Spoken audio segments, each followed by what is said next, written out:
সোনা সাক্ষ্য দিয়ে কুন্তলাকে ফাঁসিয়ে দিল।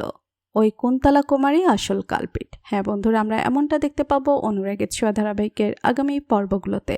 বিস্তারিত জানতে ভিডিওতে একটি লাইক দিয়ে শেষ পর্যন্ত দেখতে থাকুন। সূর্য প্রবীরবাবু আদালতে চলে যায়। আদালতে পুলিশ দীপাকে নিয়ে আসে, তবে সূর্য যে অপারেশনে ব্যর্থ হয়েছে তা বুঝতে পারে প্রবীরবাবু।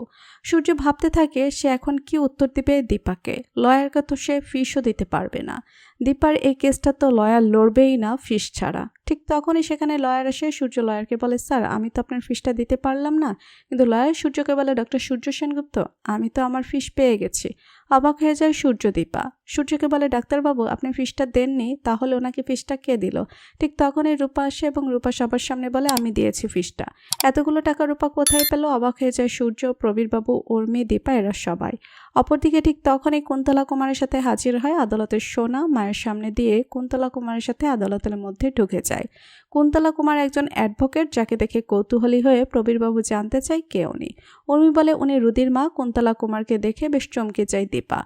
শুরু হয়ে যায় দীপা রুদির কেসের হেয়ারিং। কুন্তলা কুমার নিজেই লড়ে রুদির কেসটা।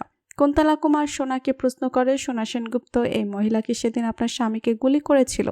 উত্তর দিন সোনা কিছুক্ষণ চুপ করে থেকে মায়ের দিকে আঙুল তুলে বলে, হ্যাঁ এই মহিলা সেদিন আমার সামনে আমার স্বামীকে গুলি করেছিল।